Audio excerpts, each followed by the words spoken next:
नमस्ते, स्वागत है आप सभी का। कैसे हैं आप सभी? देखिए, आज की क्लास में हम बात करेंगे मराठा एम्पायर के बारे में, ठीक है? यानी कि मराठा साम्राज्य। उसके पहले आप कुछ चीज़ें देख लीजिए।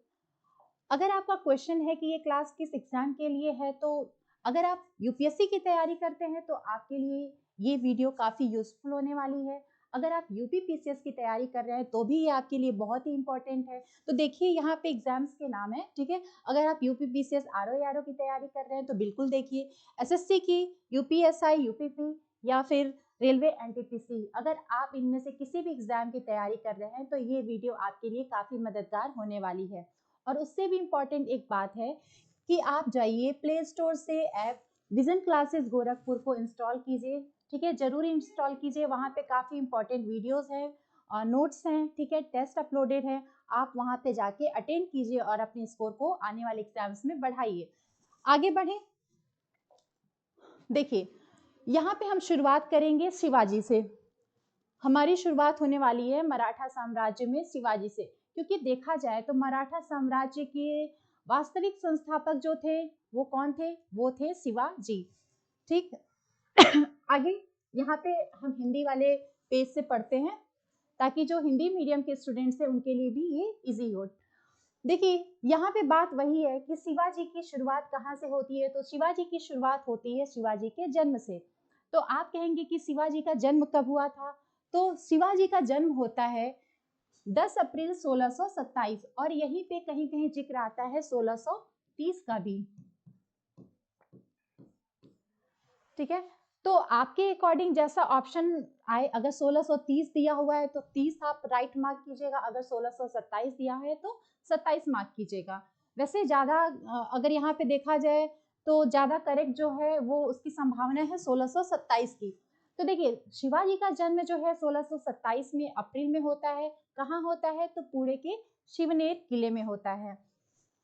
देखिए, जो शिवाजी के वंशज थे वो सिसोदिया वंश से बिलोंग करते थे, ठीक है? सिसोदिया वंश के संस्थापक कौन थे? तो सिसोदिया वंश के संस्थापक राणा हमीर थे। ध्यान रखिएगा, शिवाजी किस वंश से बिलोंग करते हैं? तो सिसोदिया वंश से बिलोंग करते हैं।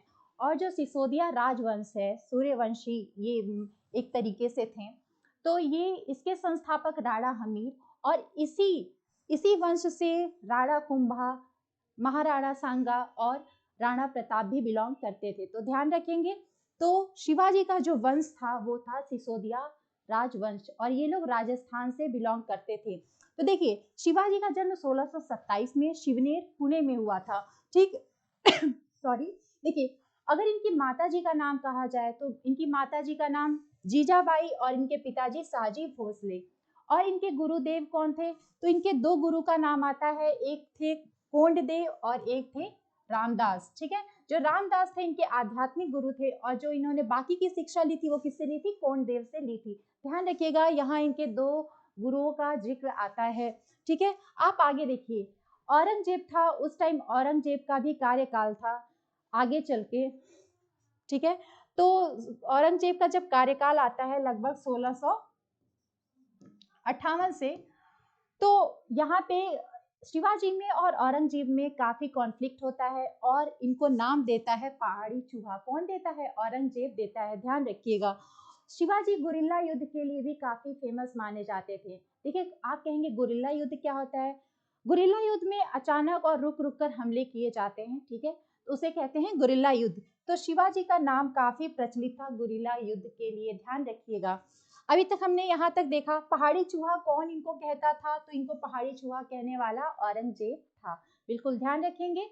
देखिए, अगर कहा जाए कि शिवाजी का पहला सैन्य अभियान कब हुआ था, बिल्कुल एग्जाम में पूछता है, इसको ध्यान से आप लर्न कर लीजिएगा कि पहला जो सैन्य अभियान था वो 1643 में यानी 1643 में होता है। और किसके अगेंस्ट होता है? तो ये बीजापुर के खिलाफ होता है। जो बीजापुर का उस टाइम शासक होता है यानी कि आदिल शाह, उसके खिलाफ इनका पहला सैन्य अभियान होगा। और उसके बाद इस युद्ध में इनको सफलता हासिल होगी, यानी कि ये विजयी होंगे, जीत जाएंगे और तोरण के किले पे इनकी ये कब्जा कर लेंगे, ठीक। उसके बाद इन्होंने काफी और किले को जीता, यानी कि पन्हाला किले को, कोल्हापुर किले को, पुरंदर किले, ठीक है। आगे इन्होंने काफी किले को जीता, काफी किलों पर फतेह हासिल किया।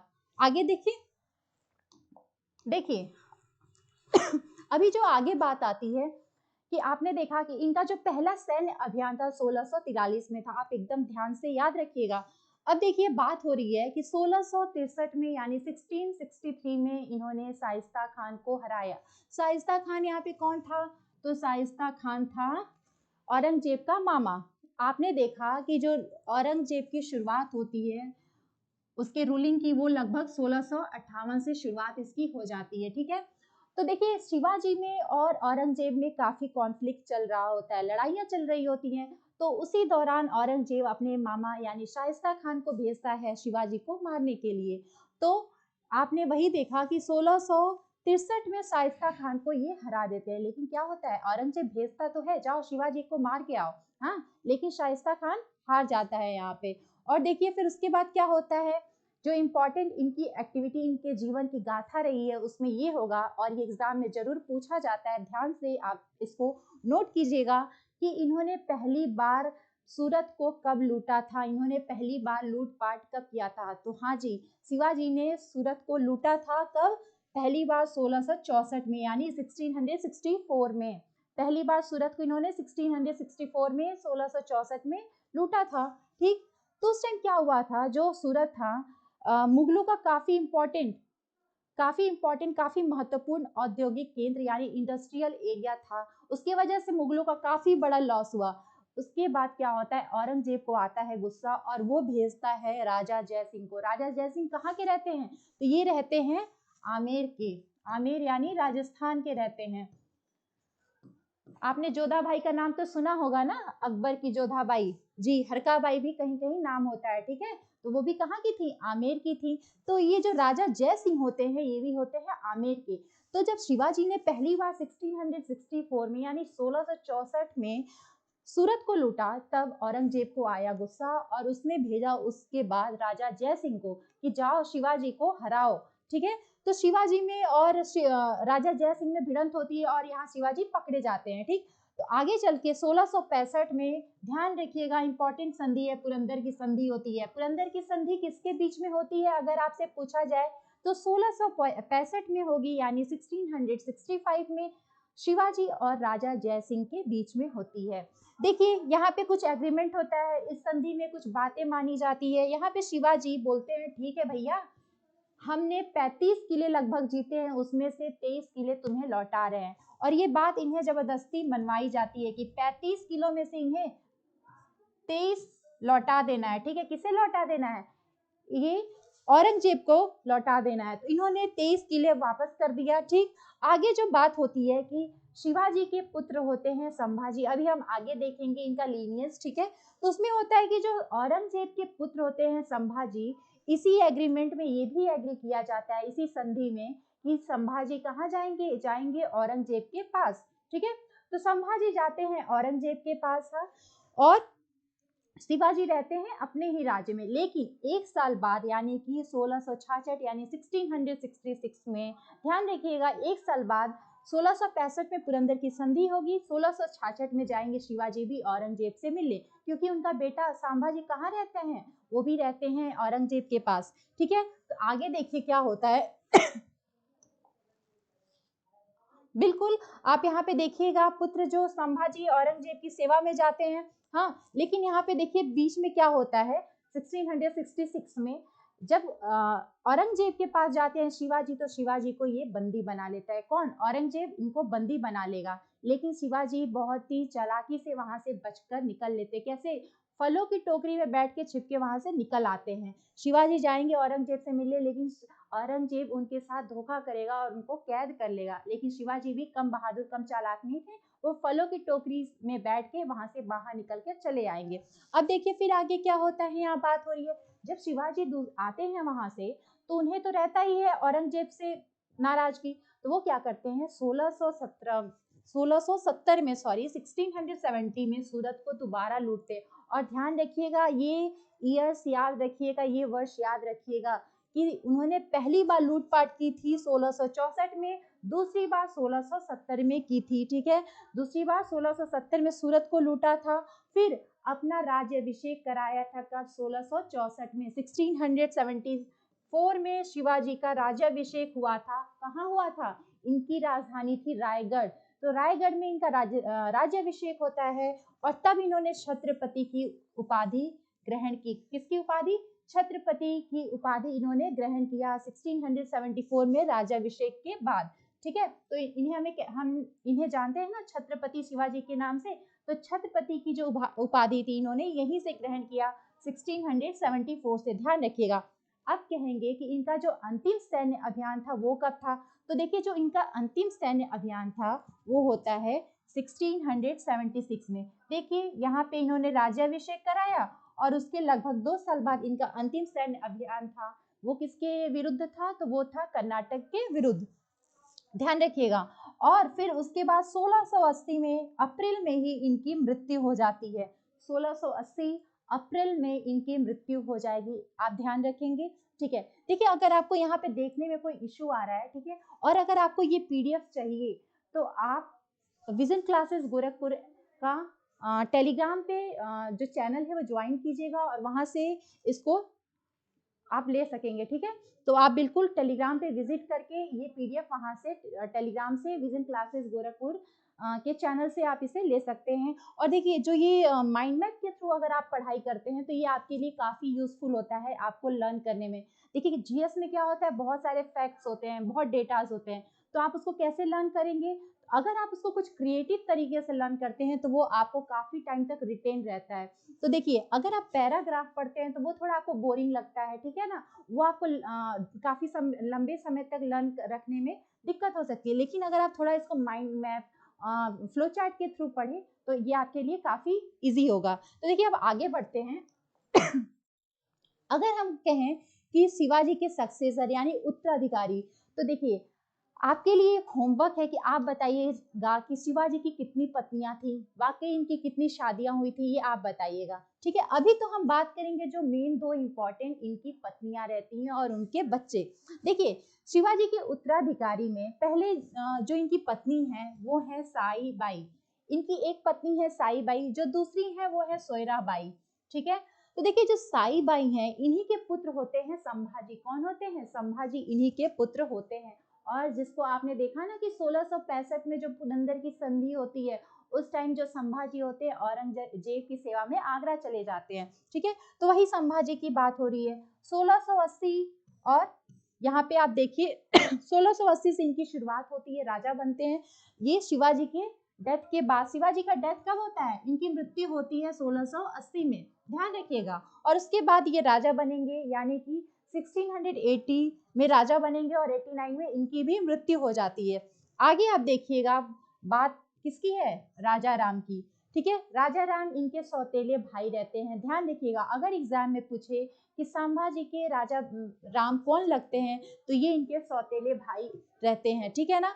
जब 1689 में साई बाई की मृत्यु संभाजी की मृत्यु हो जाती है तो उसके बाद जो कार्यकाल होता है वो होता है राजा राम की। और ये कब तक शासन करेंगे?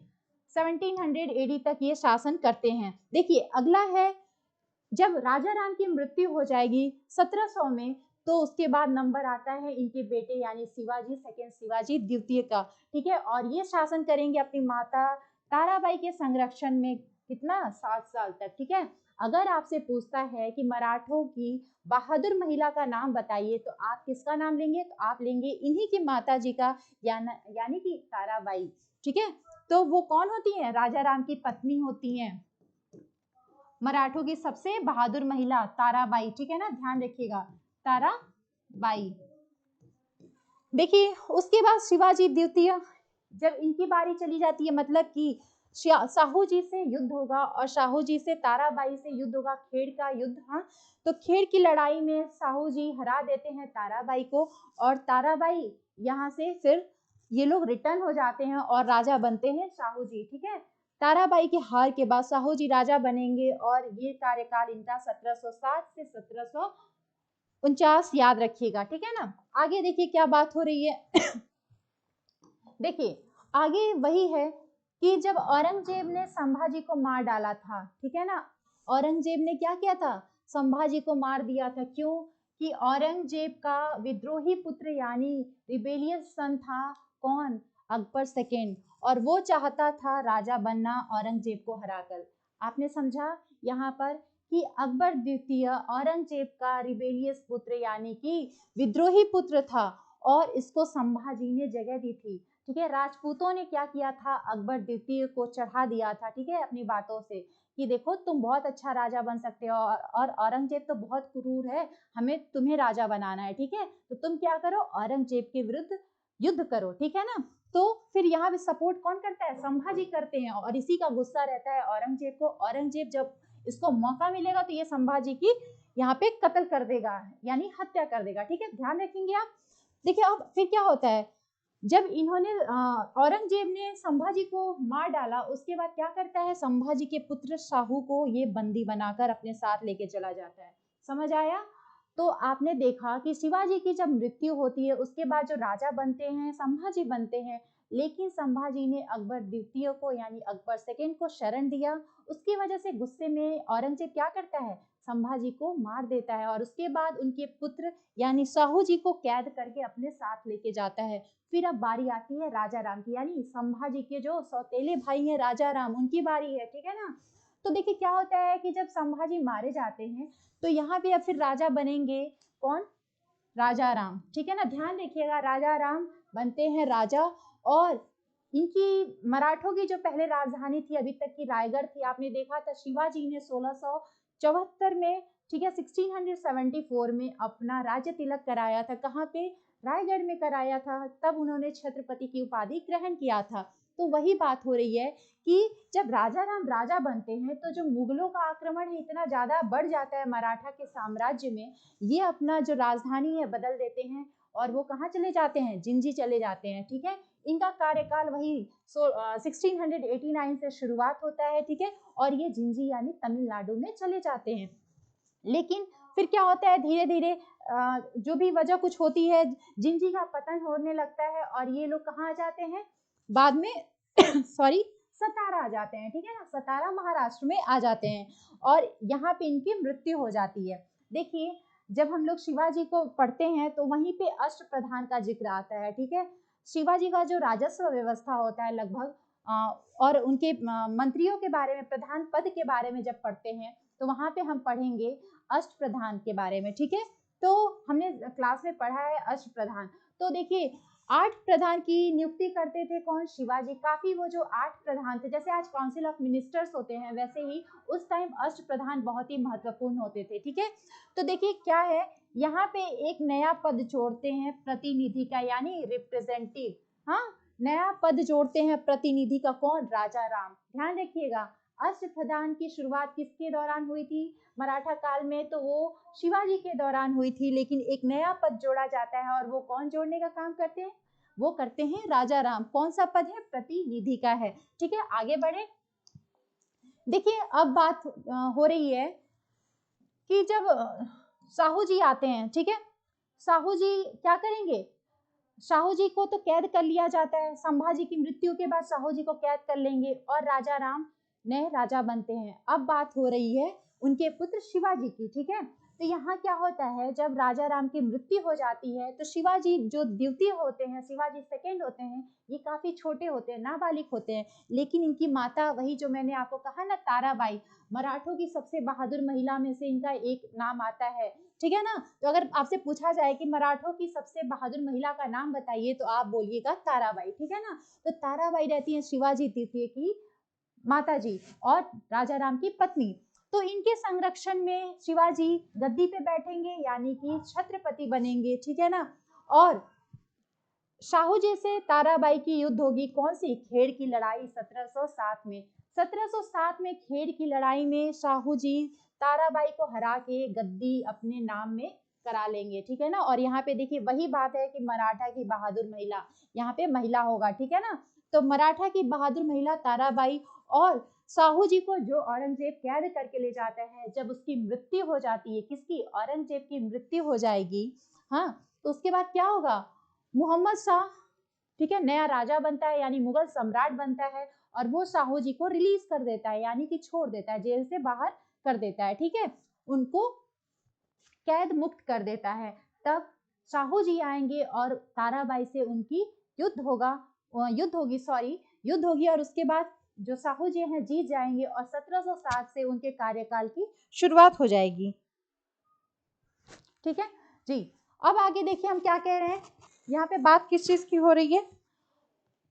तो देखिए वही बात है कि 1707 में जब साहू जी रिलीज हो जाएंगे तो युद्ध में ये जीत जाएंगे और ये गद्दी अपने नाम कर लेंगे, यानी कि छत्रपति बन जाएंगे। देखिए किस युद्ध में ये जीतते हैं, तो खेड़ की लड़ाई होती है और कब होती है, 1707 में होती है। किससे, ताराबाई से होती है और ये जीत जाते हैं। फिर इन्हीं के कार्यकाल में आप ध्यान रखिएगा, याद रखिएगा कि पेशवाओं का उदय होता है। किसका, पेशवाओं का उदय होता है इन्हीं के कार्यकाल में।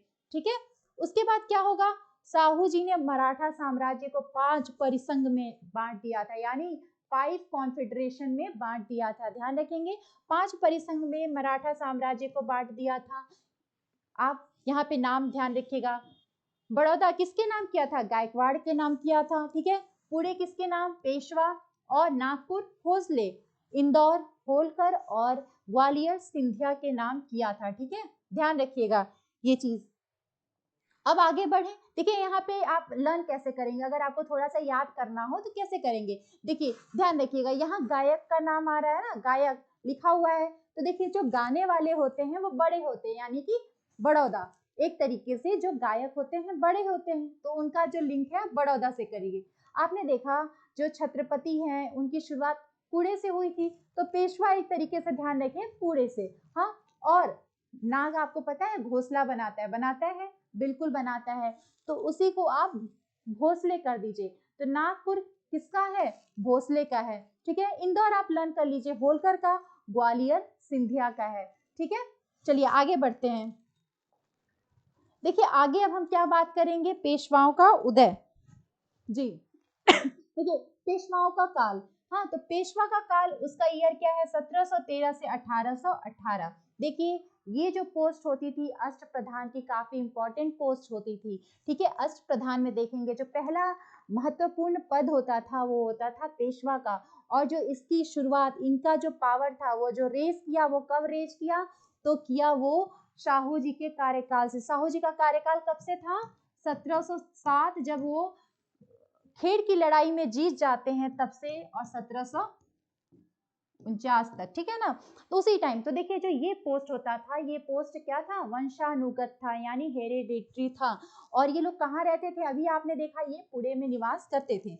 आगे देखिए क्या बात हो रही है, आगे बात हो रही है, पहला जो मेन पेशवा, जो काफी पावरफुल पेशवा थे, कौन थे, बालाजी विश्वनाथ थे, और इनका कार्यकाल था 1713 से 1720 तक। ठीक है, और इनके पुत्र होते हैं बाजीराव प्रथम, यानी कि जो अगले पेशवा, जो अगले इंपॉर्टेंट पेशवा होते हैं वो होते हैं बाजीराव प्रथम।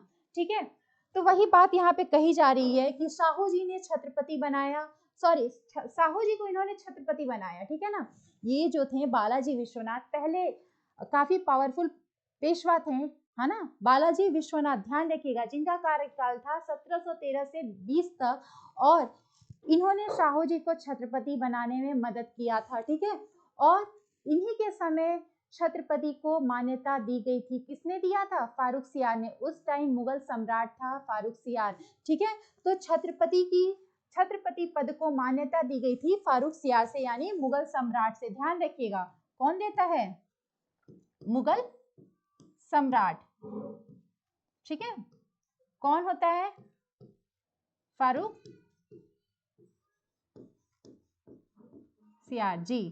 तो ये होता है उस टाइम मुगल सम्राट, और ये देता है पद को मान्यता। ठीक है, बालाजी विश्वनाथ पहले इंसान होते हैं जो काफी महत्वपूर्ण पेशवा होते हैं, काफी पावरफुल पेशवा होते हैं, और 1720 में इनकी मृत्यु हो जाती है। देखिए ये काफी इंपॉर्टेंट है, ये जो क्रोनोलॉजी है। ठीक है ना, पहले जो इंपॉर्टेंट पेशवा बालाजी विश्वनाथ, और जो इस बार का यूपीपीसीएस का एग्जाम हुआ है इसमें ये चीज बकायदे पूछी गई है कि पेशवाओं को वहां नाम दिया गया और बोला गया है कि इनको लाइन से आप अरेंज करिए। ठीक है, तो ध्यान रखिएगा जो पहला नाम यहाँ पे है बालाजी विश्वनाथ का है। आप आगे देखिए, आगे बात हो रही है किसका, बाजीराव प्रथम की। हमने अभी आपको बताया कि बालाजी विश्वनाथ के पुत्र थे बाजीराव प्रथम, और इनका कार्यकाल होता है कब से, 1720 से 1740। ठीक है, ध्यान रखेंगे 1720 से 1740 इनका कार्यकाल होता है। तो अभी आपने किसको देखा था, बालाजी विश्वनाथ को देखा था, ठीक है ना। तो ध्यान रखिएगा जिनका कार्यकाल था 1713 से 1720, ठीक है, ध्यान रखेंगे। उसके बाद नंबर आता है बाजीराव प्रथम, और ये यहाँ पे लिखा हुआ है कि विश्वनाथ जी के ये पुत्र थे, और इन्हीं को लड़ाकू पेशवा भी कहते हैं। काफी लड़ाकू नेचर के थे ये, ठीक है, इनको युद्ध करना काफी पसंद था। और शिवाजी के बाद गुरिल्ला युद्ध का सबसे ज्यादा प्रयोग इन्होंने किया था, ठीक है, ध्यान रखेंगे, क्योंकि लड़ाकू पेशवा थे ना, तो मराठा थे, मराठाओं में काफी ये प्रचलित था गुरिल्ला युद्ध। आगे देखिएगा, इन्होंने 1728 में क्या किया था, निजाम उल मुल्क यानी हैदराबाद का जो संस्थापक था, यहाँ पे आप ध्यान रखिएगा, जो ये निजाम उल मुल्क का नाम दिया हुआ है, यही हैदराबाद का संस्थापक है, यानी हैदराबाद का फाउंडेशन किसने किया है, तो निजाम उल मुल्क ने किया है, जिसको बालाजी बाजीराव ने क्या किया, सॉरी बाजीराव प्रथम ने, ठीक है ना, बालाजी बाजीराव नहीं, वो तो उनके बेटे हैं, ठीक है, किसके, बाजीराव प्रथम के हैं। तो यहाँ बात हो रही है बाजीराव प्रथम की, यानी लड़ाकू पेशवा की। तो जो लड़ाकू पेशवा थे यानी बाजीराव प्रथम थे, उन्होंने क्या किया था, निजाम उल मुल्क को पालकेर की लड़ाई में हरा दिया था, ठीक है, 1728 में। उसके बाद इन्होंने मुगलों पर भी आक्रमण किया था, ठीक है, ध्यान रखेंगे, मुगलों पर भी आक्रमण किया था और मुगल सम्राट से दोराहा सराय की संधि की थी, ध्यान रखेंगे, बिल्कुल। देखिए यहाँ पे क्या होता है, इन्होंने 1738 में यानी 1738 में दोराहा सराय की संधि किया, किससे, मुगल सम्राट से किया था, ठीक है ना। और उस टाइम मुगल सम्राट कौन था, तो मोहम्मद शाह था, ध्यान रखिएगा। 1738 में इन्होंने मोहम्मद शाह पे यानी दिल्ली में हमला किया था और यहाँ पे संधि की थी, जिसका नाम है दोराहा सराय की संधि। 1738 में मुगल सम्राट मोहम्मद शाह था, और इसी के एक साल बाद करनाल का युद्ध होता है, जहाँ पे नादिर शाह हमला करता है, ठीक है ना, कहाँ, दिल्ली में हमला करता है नादिर शाह, अफशरीद वंश का होता है और ईरानी होता है। तो यहाँ आप ध्यान रखिएगा, अगर आपसे पूछा जाए करनाल का युद्ध तो 1739 में होता है, और कौन करने वाला रहता है, सॉरी ये दिखाई नहीं दे रहा, ये बाहर चला गया, तो यहाँ आप देखिए, ये करनाल का युद्ध,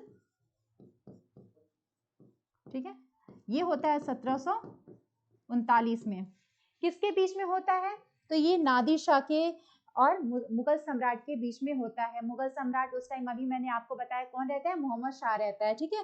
तो अब आगे देखिए क्या होता है कि वही बात है यहाँ पे कि मोहम्मद शाह पे इन्होंने हमला किया और दोराहा सराय की संधि की, और इन्होंने लड़ाकू पेशवा ने, कौन है लड़ाकू पेशवा, बाजीराव प्रथम, इन्होंने पुर्तगालियों से बेसिन और सल्सेट भी छीना, ठीक है, देखिए इतने बड़े कारनामे थे इनके, ठीक है। आगे बढ़ते हैं, देखिए अभी आपने देखा पहले जो थे बालाजी विश्वनाथ थे, दूसरे बाजीराव प्रथम थे, और तीसरा अगर कहा जाए तो इनके पुत्र बालाजी बाजीराव थे, जिनका कार्यकाल था 1740 से 1761, ठीक है, भूलिएगा नहीं।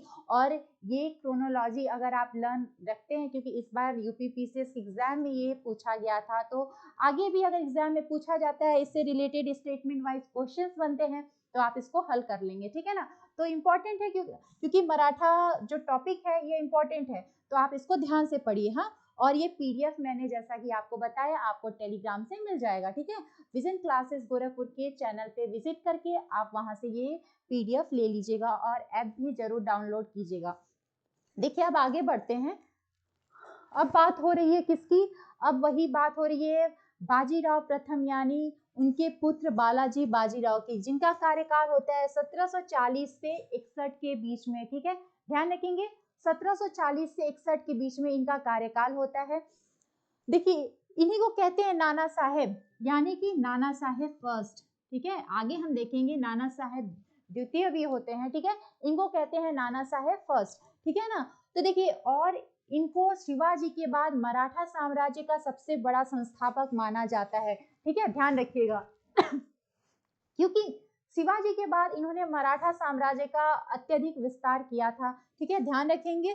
तो इसलिए शिवाजी के बाद दूसरे बड़े संस्थापक किसे कहा जाता है, तो ध्यान रखिएगा कहा जाता है बालाजी बाजीराव जी को, ठीक है। इन्होंने क्या किया था, संगोला की संधि, बहुत ही इंपॉर्टेंट संधि है, एग्जाम में बार बार पूछा जाता है, ध्यान रखिएगा।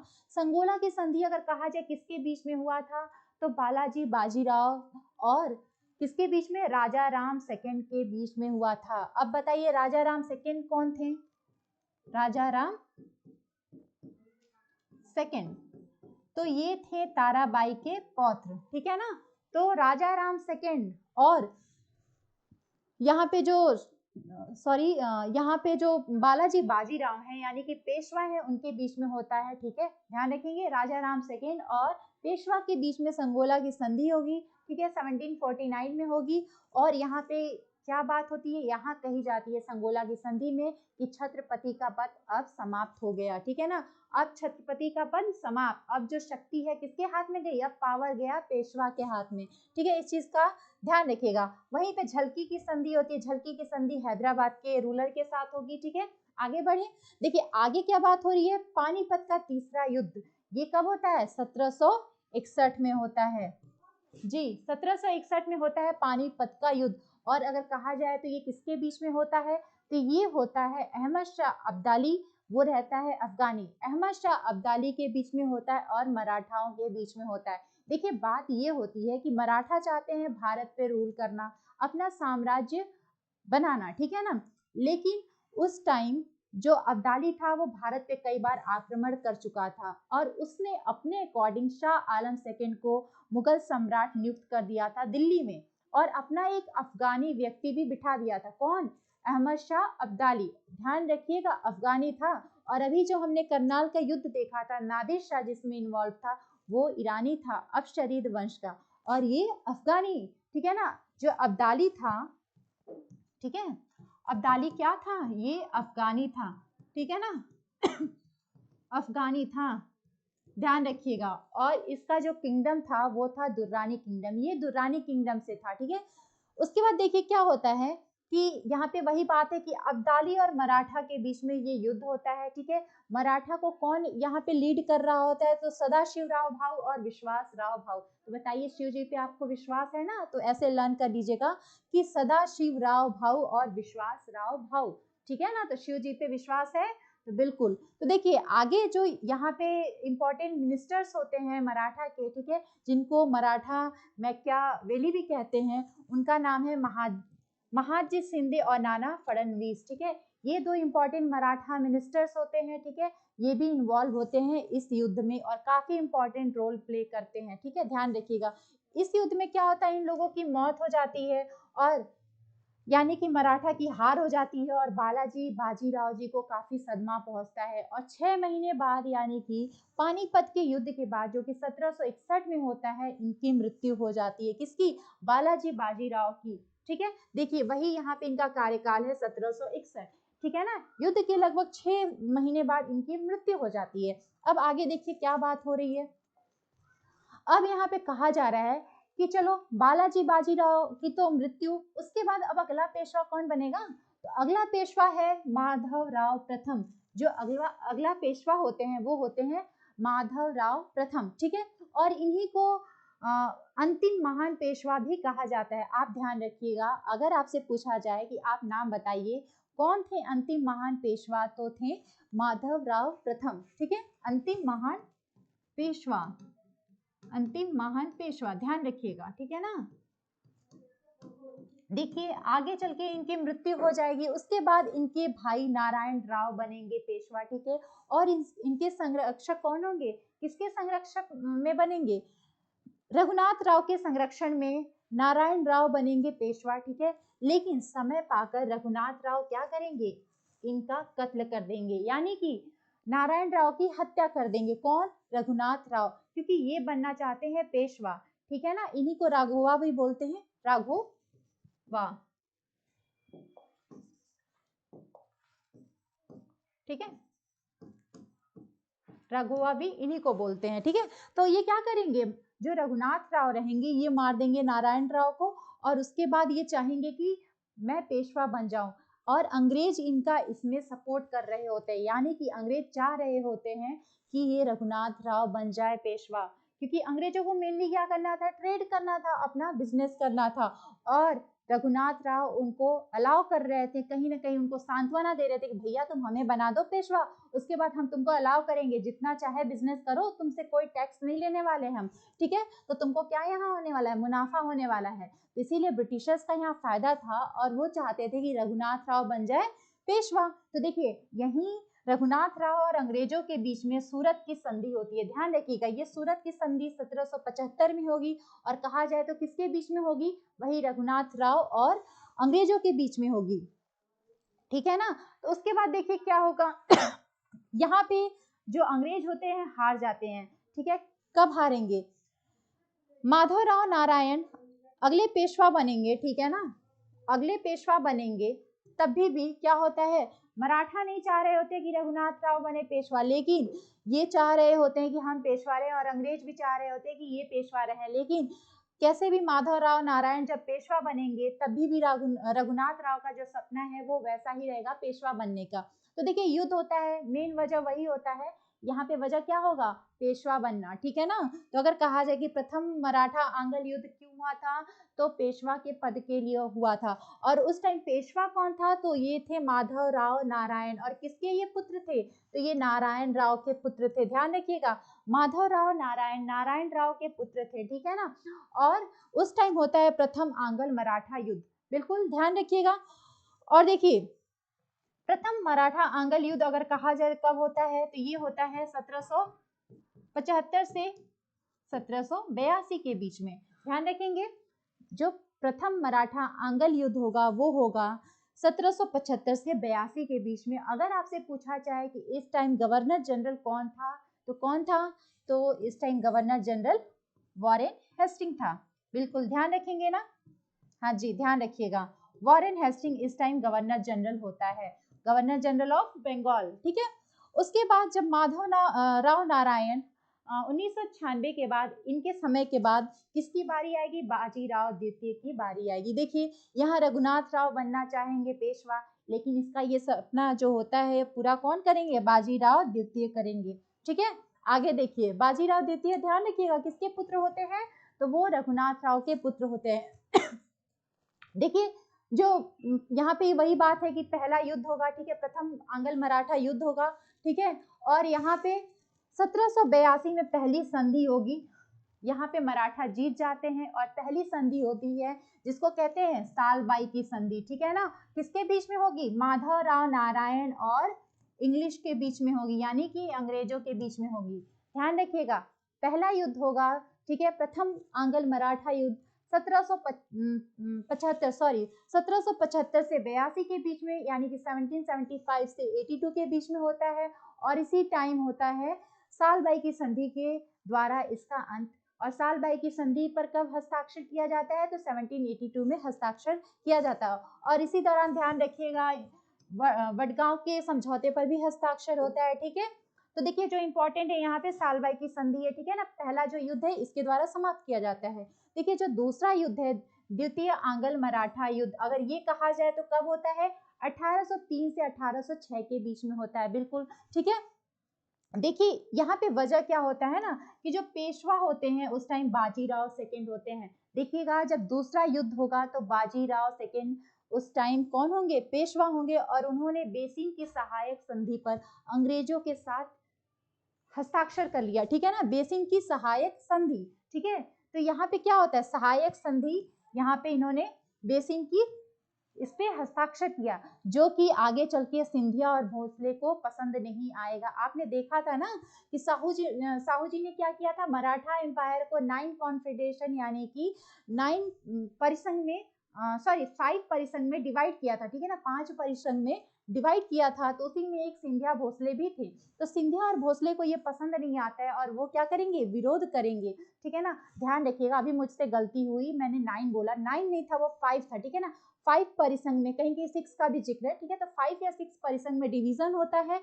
और क्या होता है, सिंधिया और भोसले भी उसमें एक होते हैं, ठीक है। तो सिंधिया और भोसले को ये बेसिन की सहायक संधि पसंद नहीं आएगी और वो क्या करेंगे, इसका विरोध करेंगे। यही विरोध की वजह से युद्ध होगा और युद्ध होने के बाद जो अंग्रेज होते हैं जीत जाते हैं, ठीक है ना। और उस टाइम पेशवा कौन होते हैं, ध्यान रखिएगा, बाजीराव द्वितीय होते हैं। तो जो बेसिन की सहायक संधि होती है ये किसके साथ हस्ताक्षर होता है, तो बाजीराव द्वितीय और अंग्रेजों के बीच में होती है, जो सिंधिया और भोसले को पसंद नहीं आती है, ठीक है ना। अब क्या होगा, तृतीय आंग्ल मराठा युद्ध होगा। अगर आप कहेंगे कि द्वितीय आंग्ल मराठा युद्ध के दौरान कौन गवर्नर जनरल था, तो बताइए कौन था इस टाइम, तो इस टाइम था लॉर्ड वेलेस्ली, ठीक है ना, लॉर्ड वेलेस्ली, ठीक है, ध्यान रखिएगा। इस टाइम जो गवर्नर जनरल था लॉर्ड वेलेस्ली था, ठीक है ना। फिर उसके बाद देखिए अब बारी आती है तृतीय आंग्ल मराठा युद्ध की। ये कब होता है, तो 1817 से 1818। तो अभी तक आपने क्या समझा, टोटल 3 युद्ध होते हैं मराठों और अंग्रेजों के बीच में, ठीक है ना। पहला युद्ध अंग्रेज हार जाते हैं, दूसरे युद्ध में क्या होता है, ये जो सिंधिया और भोसले होते हैं ये हार जाते हैं, ठीक है ना। तीसरे युद्ध में आप देखेंगे कि फाइनली मराठा हार जाते हैं। तीसरे युद्ध का रीजन क्या होता है, पिंडारियों पर संदेह।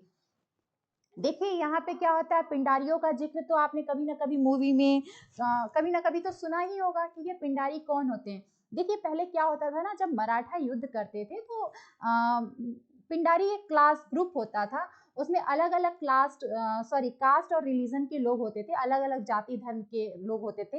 ऐसा नहीं होता था कि केवल उसमें कोई पर्टिकुलर जाति है या कोई पर्टिकुलर रिलीजन के लोग हैं, ठीक है, अलग अलग जाति धर्म के लोग होते थे। पिंडारी एक ग्रुप होता था। तो वो लोग क्या करते थे, जब युद्ध होता था, मराठा किसी से युद्ध करते थे, तो मराठा जो पिंडारी होते थे उसमें सैनिक का काम करते थे, ठीक है, युद्ध में मराठों के साथ मदद कराते थे। हाँ, जब युद्ध मराठा जीत गए तो जो सामने वाले सेना बल होते थे उनके साथ लूटपाट करते थे, ठीक है ना। उनके जो युद्ध में हारे गए हैं उनके राज्यों में ये लूटपाट करने का काम करते थे। तो आपने समझा, जो पिंडारी होते थे लूटपाट करने का काम करते थे, लेकिन जब मराठा कमजोर होने लगे, हाँ, तो जब मराठा कमजोर होने लगे तो मराठा तो युद्ध करते नहीं थे, तो इन्हें लूटपाट करने का मौका नहीं मिलता था और पिंडारी लूटपाट करके ही अपनी रोजी रोटी चलाते थे। जब इनको मौका नहीं मिलता था तो इन्होंने क्या किया, अपना लूटपाट फिर भी जारी रखा। तो यहाँ अंग्रेजों को ये लगता था कि मराठा इनको प्रोत्साहित कर रहे हैं, ठीक है, इनको यहाँ पे मोटिवेट कर रहे हैं, इंकरेज कर रहे हैं कि हाँ आप लूटपाट करिए और अंग्रेजों का नुकसान करिए।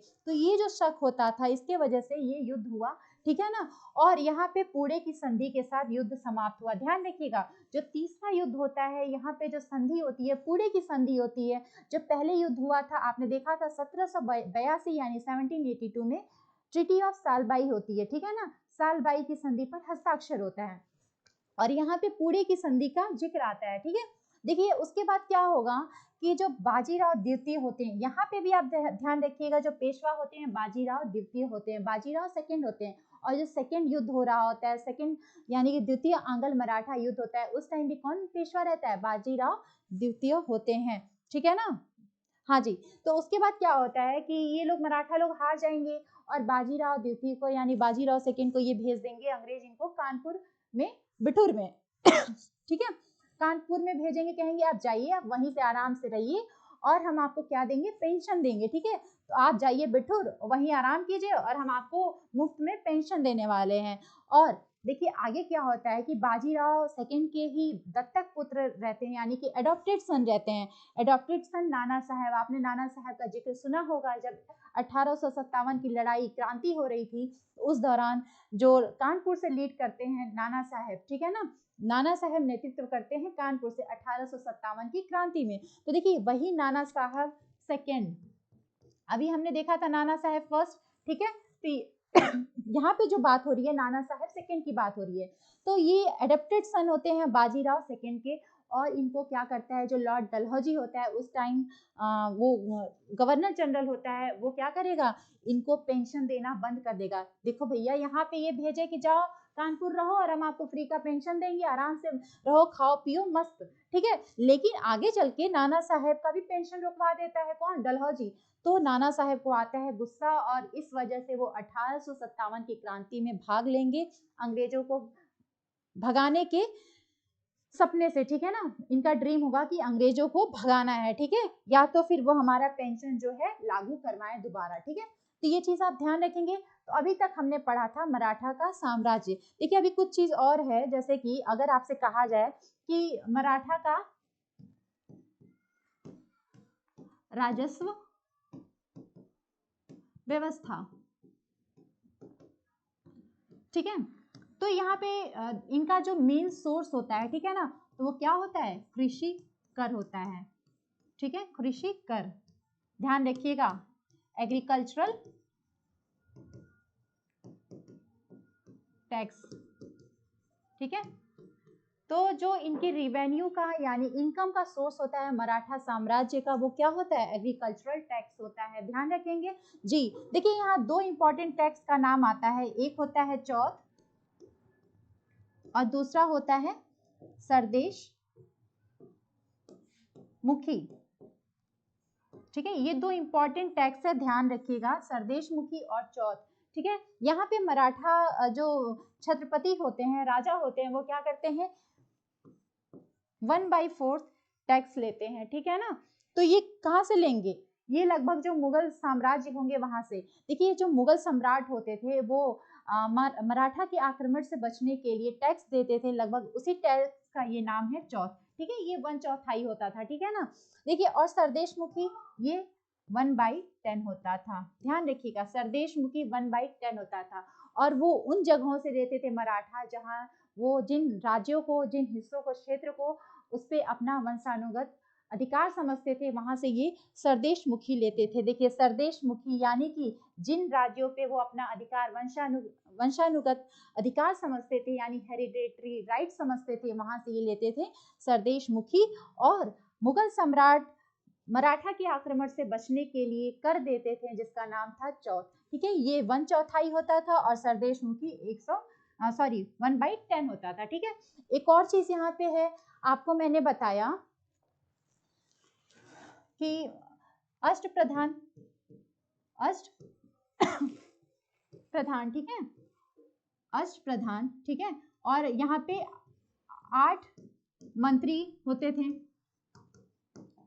और देखिए यहीं पे प्रतिनिधि जोड़ा गया, ठीक है, प्रतिनिधि किसने जोड़ा, राजा राम ने, राजा राम ने, ठीक है। तो टोटल कितने पद हो गए आगे चल के, 9 पद हुए, ठीक है ना, ध्यान रखिएगा। देखिए जो अष्ट प्रधान थे, ठीक है, 8 मंत्री थे, इसका अगर आपको चाहिए थोड़ा डिटेल में नोट तो आप वही पीडीएफ डाउनलोड कीजिएगा, उसमें अपडेटेड एडिशनल वो जो यहाँ पे फैक्ट्स हैं, जो नाम है वो उसमें मेंशन रहेगा, ठीक है। तो आप बिल्कुल टेलीग्राम से चैनल पे विजिट करके विजन क्लासेस गोरखपुर से ये पीडीएफ लीजिएगा, ठीक है, और इसको रिवाइज कीजिएगा, पढ़िएगा, ये आपके लिए काफ़ी हेल्पफुल होगा। और देखिए आप विजन क्लासेस गोरखपुर का ऐप प्ले स्टोर से जरूर डाउनलोड कीजिएगा, काफ़ी हेल्पफुल होगा, ठीक है। आप देखिएगा, एटलीस्ट एक बार विजिट कीजिएगा, देखिएगा वहाँ पे जो टेस्ट हैं उसको अटेंड कीजिएगा, ठीक है। तो अब मिलते हैं नेक्स्ट क्लास में, तब तक के लिए जय हिंद, ध्यान रखिएगा अपना, खुश रहिएगा।